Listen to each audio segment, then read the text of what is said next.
তৃতীয়বার সিংগায় ফুঁক দিবেন, মানুষ মাটি ফেরে কবর থেকে উঠে দাঁড়িয়ে যাবে জীবিত হয়ে। আর পশ্চিম দিকে একটা আগুনের ঝোঁকা এসে টেনে নিয়ে যাবে। আর কিয়ামতের ময়দান হবে ফিলিস্তিনের গাজার ময়দানটাই হবে, ফিলিস্তিনের ময়দানটাই হবে কিয়ামতের ময়দান। আল্লাহ ওইখানে জড়ো করবেন পৃথিবীর মানুষকে। আমার ভাই, আমরা টুক করে যাব। যারা চাঁদে থাকবে তারা উপর থেকে পড়বে, তাদের অবস্থাটা কি হবে? কেউ যদি বলে চাঁদ কি করে ধ্বংস হবে, শুনেলেন পাঁচটা জিনিসকে আল্লাহ গোপন করেছেন। কটা বললাম? পাঁচটা। নবী, পয়গম্বর, আমি, আপনি, সে, তিনি, সকলের কাছ থেকে, পৃথিবীর সৃষ্টির কাছ থেকে আল্লাহ পাঁচটা জিনিসকে গোপন করলেন। সূরা লুকমান একবারই শেষ আয়াত, ইন্নাল্লাহা ইনদাহু ইলমুস সাআহ, কিয়ামত কবে হবে আমি আল্লাহ ছাড়া পৃথিবীর কেউ জানে না। এটা নাম্বার এক। আপনারা কে কতটা জানেন জানি না, শিক্ষিত লোকরা জানবে। 2012 সালে একজন পপ বৈজ্ঞানিক, পপ মানে হচ্ছে গির্জার ভেতরে যারা থাকে তাদেরকে পপ বলে খ্রিস্টানরা, সেই বৈজ্ঞানিক 2012 সালে বলেছিল পৃথিবীটা 72 ঘন্টার মধ্যে ধ্বংস হয়ে যাবে। সেই সময় সোশ্যাল মিডিয়া ছিল না। আমি মুর্শিদাবাদের রেজিনগরে বলেছিলাম 72 কেজি গাঁজা খেয়ে বলেছে ভয় খাবার কিছুই নাই। আচ্ছা, পৃথিবীটা আজকে ধ্বংস হয়েছে না আছে? আছে। এটা 12 সাল।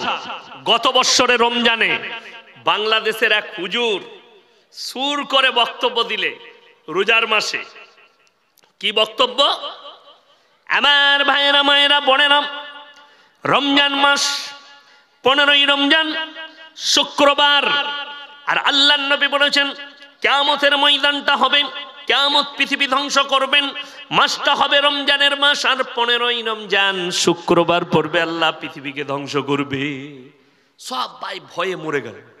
আমি কলকাতা মিটিয়া বুর্জে আদায় করছি 15ই রমজান, একজন ফোন করে বলছে হুজুর 15ই রমজান কি হবে? আমি তুই আগে মরবি, ফোনটা রাখ, আমি মাদ্রাসার আদায় করছি, এখন ঝামেলা করি না। কত দুঃখ লাগে। আচ্ছা বলুন, পৃথিবীটা ধ্বংস হয়েছে না আছে? আছে। কেন? আল্লাহর কসম, নবীজিকেও বেঈমান কাফেররা একাধিকবার প্রশ্ন করেছে, হে নবী কিয়ামতটা কবে হবে তারিখ জানতে চেয়েছে। আল্লাহর কসম, আল্লাহ কোরআনে যতগুলো দলিল দিয়েছেন এক জায়গাতেও তারিখ বলেননি, খালি কিয়ামতের আলামত বলে দিয়েছেন। নবীজিকে বেঈমানরা প্রশ্ন করলো, কি বলে? বেঈমান মুশরিকরা ইয়াসআলু আইয়ানা ইয়াউমুল কিয়ামা, হে নবী কিয়ামতটা কবে হবে? আল্লাহর হাবিব বললেন তোমরা শোনো, আল্লাহ আয়াত পাঠিয়ে দিলেন, তাদেরকে বলে দাও ফাইদা বারিকাল বাসার। এখানেও তারিখ বলেননি, আল্লাহ খালি আলামত বলে দিলেন। সেদিনে তোমাদের চোখগুলো স্থির হয়ে যাবে। আশ্চর্য জিনিস দেখলে চোখ স্থির হয়। আপনি যদি সকালবেলায় মালদায় মাছের মার্কেটে যান আর যদি দেখেন একটা 20 কেজি ওজনের কাতলা, আল্লাহ, চোখটা বেরুবে না? বেরুবে না? এইভাবে দাঁড়িয়ে যাবে। কোরআনে এই অর্থটাই, আল্লাহ এই ভাষাটাই বলেছেন, ফাইদা বারিকাল বাসার, তোমাদের চোখগুলো স্থির হয়ে দাঁড়িয়ে যাবে। ওয়া খাসাফাল কামার, যেদিনে চন্দ্রকে আলোহীন করে দেব, চাঁদের আর আলো থাকবে না। ওয়া জুমিয়া শামসু ওয়াল কামার, চাঁদ আর সূর্যকে আমি একটা রাস্তায় টক্কর খাইয়ে পৃথিবীটা তছনছ করে দেব। এটা কোরআন। ওয়া জুমিয়া শামসু ওয়াল কামার ইয়াকুলুল ইনসানু ইয়াউমাইদিন আইনাল মাফার, মানুষ ছুটাছুটি লাগাবে আর ভাববে কোথায় পালালে বাঁচি। কাল্লা লা ওয়াজার ইলা রাব্বিকা ইয়াউমাইদিনিল মুস্তাকার, সেদিনে আমার আল্লাহর কাছে, রবের কাছে দণ্ডায়মন ছাড়া বিকল্প কোনো রাস্তাই থাকবে না। সবাই আল্লাহর কাছে দণ্ডায়মন হবে। এটা কোরআন, এক নম্বর। দ্বিতীয় নম্বর, ওয়ায়ুনাজ্জিলুল গায়যা ওয়া ইয়ালামু মা ফিল আরহাম, মায়ের গর্ভে বেটা আছে না বিটি, বিকালঙ্গ না কালো, খোড়া আছে না ভালো আছে, আমি আল্লাহ ছাড়া পৃথিবীর কেউ জানে না। কিন্তু এখানে একটা কথা শুনেলেন, আমাদের অনেক মুসলমানের ঈমান দুর্বল। ছেলে না হলে আমাদের মতো মৌলবীর কাছে এসে বলছে হুজুর একটা তাবিজ দেন ছেলে হবার। হ্যাঁ, আপনি মালদা স্টেশনে পাবেন, স্টেশনের বাইরে চট বিছিয়ে বসে আছে, ছিঁড়া চট, মাথায় সরষের তেল লাগিয়ে আঁচুড়ে সকালবেলায় বসেছে অ্যাটার্জি খুলে, আর দেখবেন সে গোল চাকতি নামানো আছে, আর কি কি সব লেখা আছে। কি ব্যাপার? বলে জ্যোতিষী হাত দেখে ভাগ্য বলে দেয়। অনেক লোক গিয়ে তাদেরকে হাত দেখাচ্ছে, 50,000 বেতন পায়, মালদায় চাকরি করে, এসে নেমেছে শামসি থেকে। ভাই আমার হাতটা দেখো। ওরে বাবা রে, বিরাট গোলমাল, তোমার ভাগ্য খারাপ যাচ্ছে, তোমার প্রমোশন হয়নি, বিবির সঙ্গে ঝগড়া চলছে। বিরাট গোলমাল, ভাগ্যটা কি করে ফিরবে? এই আংটির পাথরটা নিয়ে যাও, আংটি বানিয়ে হাতে লাগাবে, তোমার ভাগ্য ফিরে যাবে। হাইরে মুসলমান, হাইরে মানুষ, 70,000 বেতন পায়, যে আংটিটা দিচ্ছে সে ছিঁড়া চটে বসে আছে, পাথরটা যে দিচ্ছে। যদি একটা পাথর বিক্রি হয় 200 টাকায়, 70 টাকা লাভ করেছে, না হলে 100 টাকা লাভ। কি খেতে পাবে? 3টে পরোটা, আনলিমিটেড তরকারি, একটা সিদ্ধ ডিম, এক টুকরো পেঁয়াজ, 30 টাকা। রাজুদা ওই পচা মাল খেতে পাবে, ভালো লয়। এখন আপনারা জানেন ডিজাইনে সব কিছু চলছে।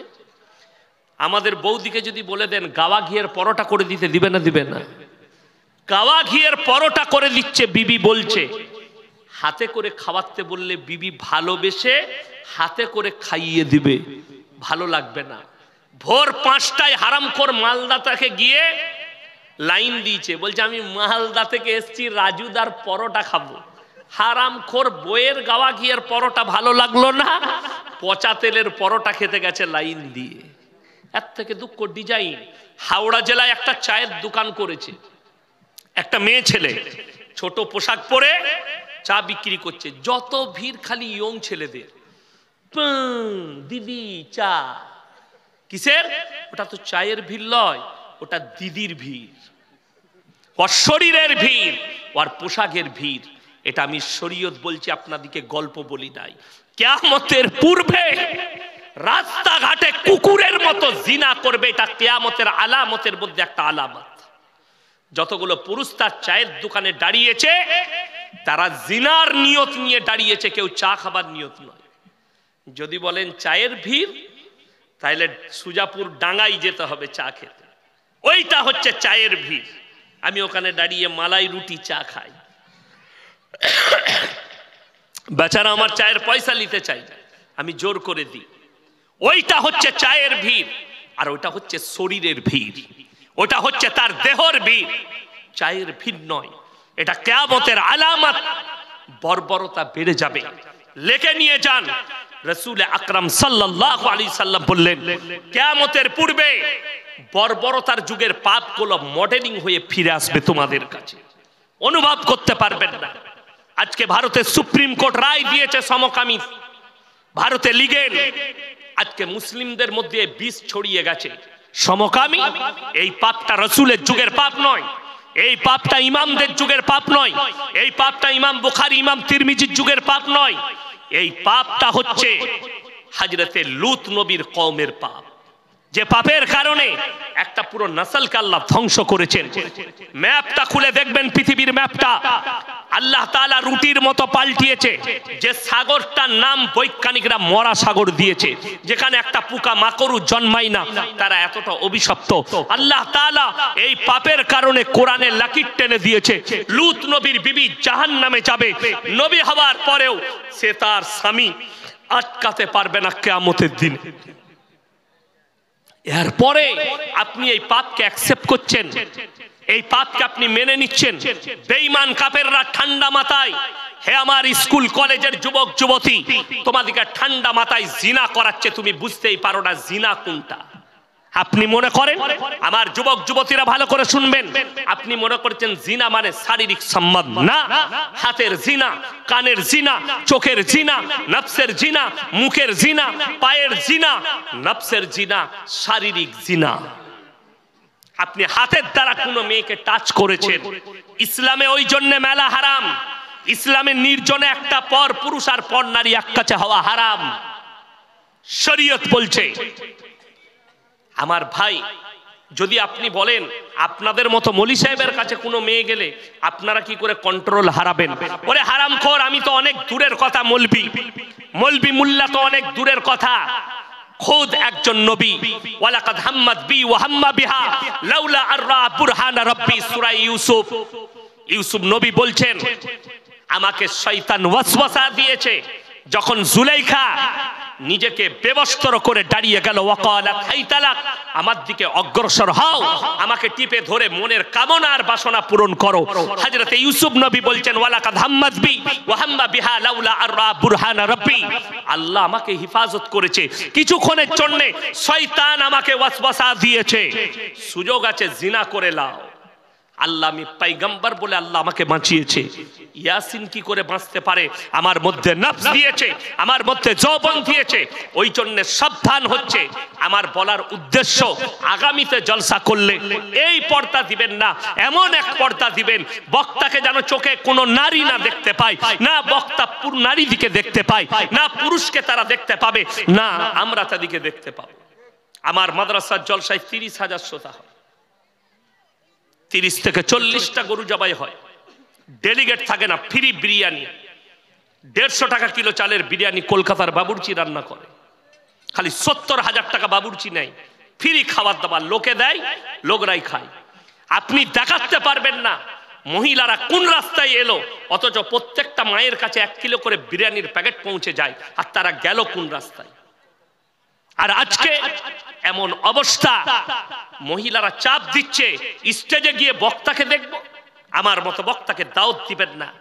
যদি বেপরদা করে রাখেন, আমার এই চেহারা, আমার আকৃতি, আমার সবকিছু আমার স্ত্রীর জন্য।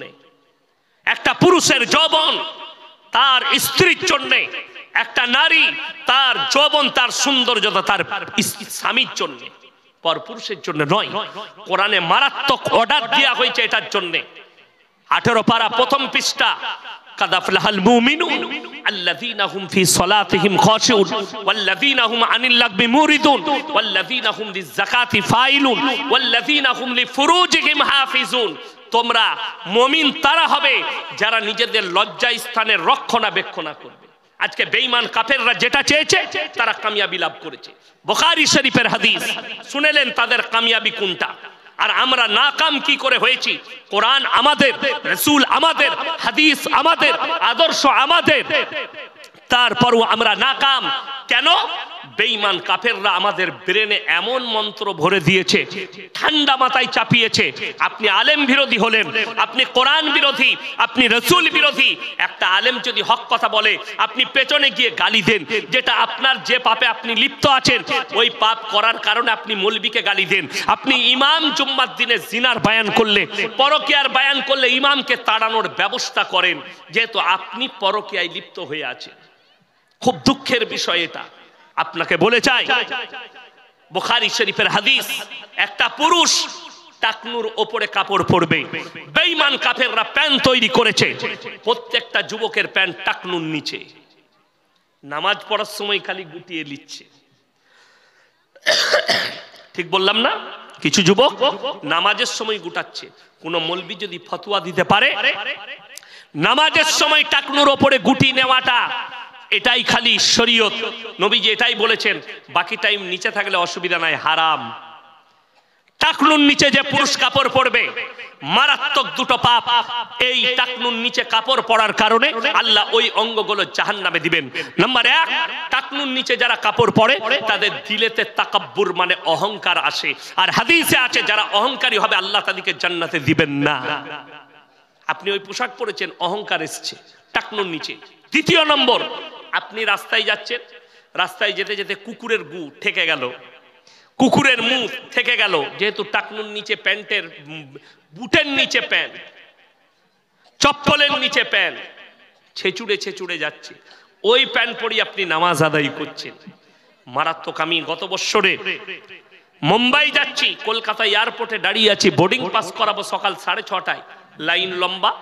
আমি ঢুকেছি, গাড়ি থেকে নেমেই ঢুকে গেলাম, বোর্ডিং পাস করাবো, 8টায় 8:30টায় ফ্লাইট আছে। ঢুকে আমার সামনে একটা যুবক ছেলে দাঁড়িয়ে, বিহারি মুসলিম, সে এমন একটা প্যান্ট পরেছে, পেছন থেকে দেখে মনে হচ্ছে খুলে পড়ে যাবে। আমি ভয়ে ভয়ে বললাম যে আল্লাহ, খুলে গেলে বিপদ হয়ে যাবে। আমরা ভাইয়া থোড়া উপর कर लो। बोले कि हजरत ये डिजाइन है। हमने साला ऐसा भी डिजाइन का पैंट निकाल चुका है। আমি আশ্চর্য হলাম আর ভাবলাম, এই ছেলেটা যখন মসজিদে নামাজ পড়তে ঢুকবে এই প্যান্ট পরে, তার পেছনে যে দাঁড়াবে তার আর নামাজ হবে? ই তো সিজদায় গেলি পেছনে যে থাকবে সে আলী বাবার গুফা দেখতে পাবে, নামাজ ওখানেই শেষ, হারাম। ওই জন্যে শুনেলেন ইউনিফর্মের একটা বড় মূল্য আছে। আচ্ছা, ইউনিফর্ম ছাড়া স্কুলে কেউ ঢুকতে দিবে? কথা বলে না এরা? ইউনিফর্ম ছাড়া স্কুলে ঢুকতে দিবে না। ইউনিফর্ম ছাড়া আপনি কোনো কোম্পানিতে ঢুকতে পারবেন না, কোনো হসপিটালে ঢুকতে পারবেন না ইউনিফর্ম ছাড়া। আপনি বড় বড় যদি ভেলোরে, মুম্বাইয়ে, টাটা মেমোরিয়ালে যান, আপনাকে তাদের ড্রেস পরে ভেতরে প্রবেশ করতে হবে, না প্রবেশ করতে দিবে না। আর আল্লাহর ঘরে যাচ্ছেন বেঈমান কাফেরের মতো, আপনি সিজদায় যাচ্ছেন, পাছা বেরিয়ে যাচ্ছে, আপনার আল্লাহর ঘরে ইউনিফর্ম থাকবে না? আল্লাহর ঘরের ইউনিফর্ম। এই মৌলবি কটা পাগল হয়ে যায়নি যে লম্বা জামা পড়েছে? আমরা পাগল নয় যে লম্বা জামা পড়েছি। এটা ইসলামী ইউনিফর্ম, যেটা দ্বারা সাতার ঢাকা যাবে, যেটা দ্বারা নামাজ সহি হবে, নামাজে বিপদ আসার ভয় নেই। আর আপনি যে গেঞ্জি আর প্যান্ট পড়েছেন, নামাজে বিপদই বিপদ। সিজদায় গিয়ে গেঞ্জি যদি এইখানে চলে আসে মেয়েদের মতো, কোমর বেরিয়ে গেল, প্যান্ট যদি একটু নিচে দিকে যায় তা আলী বাবার গুফা, নামাজ ওইখানেই শেষ। আর আপনি ওটাকে ভাবছেন নামাজ হবে না, তা লয়, নামাজ হবে। নামাজ বিপদ হওয়ার আশঙ্কা আছে। যেখানে বিপদ আছে সেখানে আপনি রিস্ক নেবেন কেন? যেখানে ইউনিফর্ম, যদি বলেন আমি চাকরি করি, আরে ব্যাগেতে একটা পাঞ্জাবি নিয়ে যান, খালি নামাজটা পড়ার সময় পাঞ্জাবি পরে নামাজ পড়লেন, খুলে দেন, আপনার ইউনিফর্ম রয়ে গেল, আপনার সবকিছু রইল, ঠিক হয়ে গেল। হাদিসে আছে যে মহিলারা টাকনোর নিচে কাপড় পরবে এটা হারাম।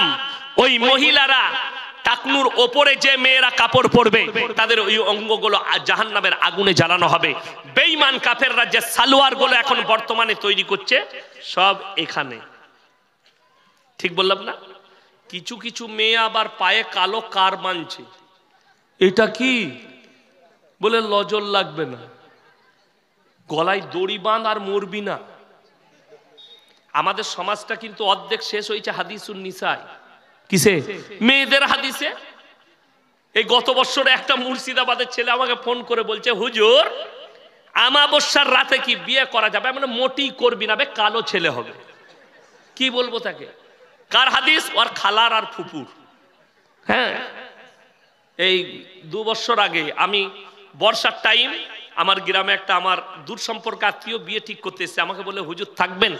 আমি বললাম মাদ্রাসার ক্লাসে আছি, আমি আসরের নামাজ পড়ে যাব, চা পানি খেয়ে দিন ঠিক হবে, বিয়ের দিন ঠিক হবে। আমি আর আসরের নামাজ পড়েই গেলাম, ডায়েরিটা নিয়ে গেলাম, দেখছি চা দিয়েছে, চা, বিস্কুট, চানাচুর, পাঁপড় সব আছে। আর আমাদের বাঙালিদের আছে চায়ের সঙ্গে ডিম সিদ্ধ দেয় না? দেয় না? দেয়।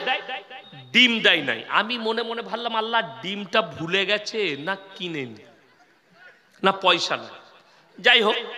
এরপর দিন ঠিক করছি, ছেলের বাপ বললে একটু হুজুর বলুন আপনি যেদিনে থাকতে পারবেন। আমি বললাম দেখো আমার কাছে জলসা, ফাল্গুন মাসের প্রথম সপ্তাহে শনিবার বিয়ে, রবিবার অলিমা করে দাও। কি বললে জানেন? বলে হুজুর বলছি। সে বাইরে গিয়ে ফোন লাগাইছে কাকে? বড় মুফতি সাহেবকে। কে? তার বউ। ওর থেকে বড় মুফতি তো কেউ নাই। তাকে ফোন করে বলছে হুজুর বলছে শনিবার বিয়ে। সে ওই দিক থেকে মুফতি সাহেব ফতোয়া দিচ্ছে, না শনিবার শনি লেগে যাবে, যা বুঝে করগা। কোথায় পেলি? এটা কোরআন হাদিস লয়, ও ইসলামিক কালচার, ও মুসলিম ভাইদের কালচার এদের কাছে চলে এলো। বলছে শনিবার বিয়ে দিলে শনি লেগে যাবে। আমাকে বলছে হুজুর সোমবার বিয়ে, মঙ্গলবার অলিমা। আমি বললাম এই বিয়েতে আমি নাই। দিন ঠিক হয়ে গেল, আমি আল্লাহর কাছে দোয়া করলাম, আল্লাহ কোরআন আর হাদিসকে উপেক্ষা করে, একটা আলেমকে উপেক্ষা করে একটা বেদাত কাজ করেছে, আল্লাহ তুমি এই বিয়েকে ধ্বংস করে দাও। ঠিক 1 মাস পরে বলছে হুজুর বিয়েটা ভেঙে গেছে। আমরা তো দোয়া করে এলাম আমি যেন ভেঙে যায়। তোর বউকে জিজ্ঞেস করে এরপরে শনিটা কি করে লাগলো, ওটা তো সোমবার ঠিক করে এলাম। আমি বাড়িতে গিয়ে আমার বউকে জিজ্ঞেস করলাম, হ্যাঁ গো ডিম দেয়নি কেন? বলছে তুমি জানো না, মেয়েরা বলে বিয়েতে দিন ঠিক হলে ডিম দিলে বিয়ে ভেঙে যাবে। আমি আল্লাহ, ডিমের পাওয়ার এত কি করে হলো লো? আমি তো জানি না। আচ্ছা ডিমের সৃষ্টিকর্তা কে? মুরগির সৃষ্টিকর্তা কে? তাহলে ডিম কি করে বিয়ে ভাঙাবে? এর থেকে বড় শিরকি ভাষা আর কিছু নেই। আল্লাহ মাফ করুক মা দিকে। আবার ফতোয়া শুনেলেন, বিয়েতে জেলেবি দেওয়া যাবে না, প্যাঁচ লেগে যাবে। ফতোয়া কার? খালার। ফতোয়া কার? ফুপুর। বলছে জিলেবি দেওয়া যাবে না। আচ্ছা জিলেবি দিলে যদি বিয়েতে প্যাঁচ লেগে যায়, যে লোক জিলেবি তৈরি করছে তার বেটা বিটিরা জীবনে বিয়ে হবে? সে তো প্যাঁচ মেরিয়ে গেছে, তার প্যাঁচ মারা শেষ আছে। তো এই হচ্ছে শিরকি ভাষা। আল্লাহ মাফ করুক। এই ধরনের কুফরি থেকে, শিরিক থেকে আমার মা বোনদেরকে হেফাজত করুক। শুনেলেন, আমার মায়েরা অনুরোধ করে বলছি, নিজের মন থেকে কোনো মাসলা বানাবেন না, নিজে থেকে কোনো মাসলা বানাবেন না। আজকে বলুন, মরা বাড়িতে ভিড় কাদের বেশি? কথা বলেন না, মহিলাদের। কোনো মৌলবি যদি বলতে পারে মেয়েদের ভিড় করাটা নেকি বেশি, আমি জীবন আর সমাজের বুকে বক্তব্য দেব না, জীবনে। শুনেলেন মায়েরা, মায়েরা মরা বাড়ি যেতে পারবে, মাইয়াত বাড়ি, যদি নিকটতম আত্মীয় মারা যায়। কোথায়? কালিয়াচকে মারা গেছে, জানি না কে। ও ঠিক সেজে কুজে গাড়িতে বসে পড়ল। বেটা বলছে কোথা যাবি? তুই জানিস না কে মরেছে? কে গো? তোর বাপের ফুপুর অমুকের তমুক করে ঠিক একটা কুটুম বার করে দিলে। এত কুটুম আল্লাহ আমরা জানি না? জানি। আরে আমি তো কোথাও কুটুম বাড়ি গেলে আমি মাকে, আমার গিন্নিকে জিজ্ঞেস করি, হ্যাঁ গো আমাদের কে হয়? সম্পর্ক জিজ্ঞেস করে যেতে হয়। এদের সম্পর্ক এত জানে, কি বুঝলেন? কিন্তু বিষয়টা তো ওইটা নয়। আমার একটা জলসা আছে, গ্রাম থেকে বেরিয়ে গেল। এই গ্রামটার নাম কি? কদমতলি। কদমতলি থেকে বেরিয়ে গেল, গোটা গাড়ি সংসারের গল্প। ঠিক কালিয়াচকে ঢুকছে, তখন নাক পুষতে পুষতে ফেরেশতারা আল্লাহকে বলল, আল্লাহ ই কি ডিজাইন শুরু হলো? বলে দাঁড়া, এখনো অনেক বাকি আছে, ঘর পর্যন্ত যা। ও জানেও না কে মরেছে, নাক পুষছে। ঘরে ঢুকে বলছে, খালা তুই কি করে মরে গেলি? খালা বলছে, দেখে কানলো, আমি মরিনি, তোর খালু মরেছে। ও কিন্তু আন্দাজে কাঁদছে, ও তো আলু গোশ খেতে গেছে, ও তো এমনি যায় নাই। কি বললেন? এই খালা দিকে যে কি মা দিবে ফেরেশতারা কবরে, নাউজুবিল্লাহ। আমার মারা, আপনারা বলুন, যদি সন্তান, আমরা পুরুষরা গিয়ে জানাজা পড়ে মাটি দিই, নেকি বেশি না কম? নেকি বেশি। অথচ পুরুষদের ভিড় কম, মায়েদের ভিড় বেশি। নিষেধ করে যাচ্ছি। মরা বিয়ে বাড়ি যদি সুন্নত তরিকায় বিয়ে দিতে পারেন, খানা করবেন। অলিমা যদি নারী আর পুরুষকে আলাদাভাবে খাওয়াতে পারেন, তবে আপনি দিবে অলিমা খাওয়াবেন। তা না হলে অলিমা করে লাভ হবে না, গুনাহ হবে। একটাই প্যান্ডেলে নারী পুরুষ একসাথে খাচ্ছে। আর আমার মায়েরা যা পোশাক পরে, শয়তানু লজ্জা পায় এদের পোশাক দেখে। এটা বেঈমান কাফেরের আখলাক। আলেমরা বসে আছে রাসূলের জামানায়, মসজিদের ভেতরে নিকাহ হয়েছে, মসজিদের ভেতরে বিচার হয়েছে, যার কারণে মিথ্যার প্রশ্রয় পাইনি, হারাম কাজের প্রশ্রয় পাইনি। আজকে বিবাহগুলো ও ইসলামিক ও মুসলিমদের মতো প্যান্ডেলে চলে গেল, বিয়ের হলে চলে গেল, যার কারণে